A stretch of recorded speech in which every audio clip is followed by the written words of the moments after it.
नमस्कार, good evening. मैं Amarinder Kumar, motivational गुरु बोलो जिंदगी के दर्शकों को सबसे पहले नमस्कार करना चाहता हूँ। हेलो ऑडियंस, बोलो जिंदगी। आज हम लोग एक टॉपिक पे, बहुत ही ज्वलंत टॉपिक पे बात करेंगे, जो रिसेंटली आपने देखा होगा।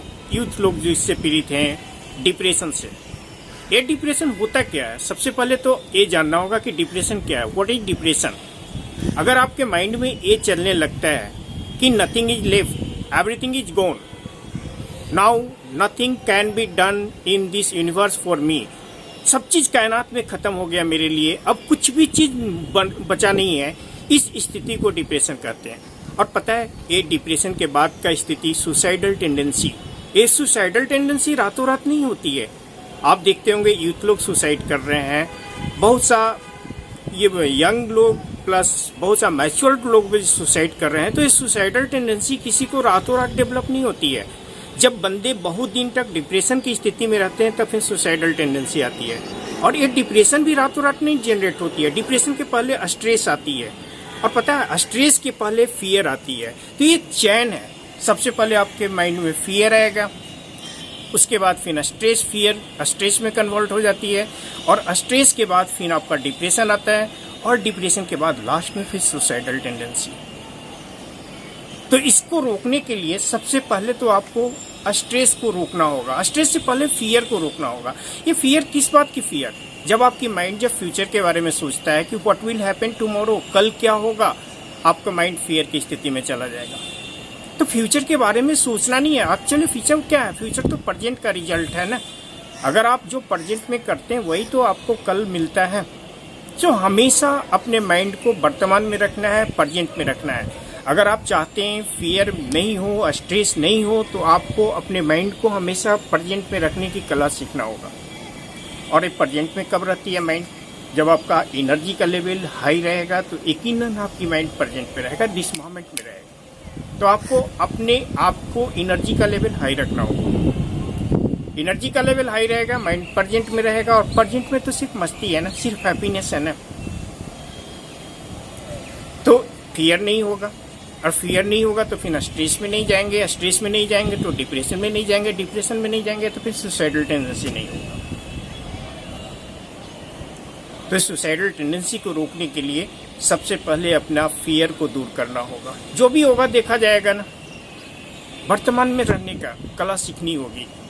आज के डेट में अधिकांशतः यूथ लोग सिर्फ पैसे के पीछे भागते हैं। गाड़ी, बंगला, पैसे, ये मटेरियल प्रोग्रेस, और मटेरियल प्रोग्रेस स्पिरिचुअल प्रोग्रेस के कीमत पे तो फिर तो सुसाइडल टेंडेंसी, डिप्रेशन ही आएगा ना। तो अगर आप चाहते हैं डिप्रेशन नहीं आए, उसके लिए आपको स्पिरिचुअल प्रोग्रेस और मटेरियल प्रोग्रेस दोनों को बैलेंस में रखना होगा। पता है ना, आप फिजिक्स में पढ़े होंगे कि एक जब ऑब्जेक्ट सर्कल में रोटेट करता है, उस पर दो फोर्स काम करते हैं, एक सेंट्रीपेटल फोर्स और दूसरा सेंट्रीफ्यूगल फोर्स।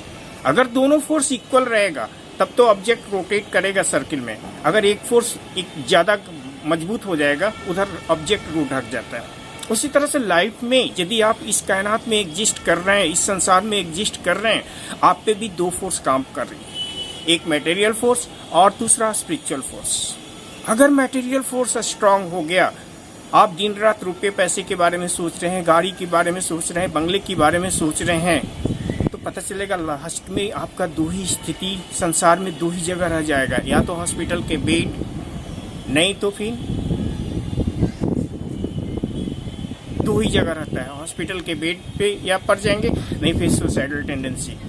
स्पिरिचुअल फोर्स भी स्ट्रांग होगा तो फिर पता चलेगा घर द्वार छोड़ के हिमालय पे चले जाएंगे। लेकिन जब दोनों फोर्स इक्वल रहता है, स्पिरिचुअल फोर्स और मटेरियल फोर्स दोनों इक्वल रहेगा, तो आपके चेहरे पे रौनकता रहेगी, आंखों में तेज रहेगा। तब फिर ये डिप्रेशन, स्ट्रेस या फिर सुसाइडल टेंडेंसी की बात ही नहीं होती है।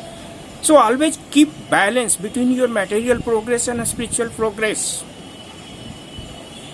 और वर्तमान में रखने की कला आपको सीखनी होगी। और मोस्ट इम्पॉर्टेंट है ना, कुछ चीजों आपको ईश्वर पे छोड़ देना होगा। Let nature do its own job ना। आप अगर ईश्वर के काम को खुद ही हैंडल करने लगेंगे तो डिप्रेशन में चले जाएंगे ही ना, फिर सुसाइडल टेंडेंसी लास्ट में आएगी ही ना। तो ईश्वर को काम उनको करने दीजिए। Let nature do its own job, you do your job. आपका जो काम है आप कीजिए, प्रकृति का, ईश्वर का, भगवान का, अल्लाह ताला का जो काम है उनको करने दीजिए ना। आपका काम क्या है? You put your 100% effort in your job, result is bound to be achieved. आप अपना 100% अपने काम में दीजिए ना, रिजल्ट तो आएगा ही आएगा।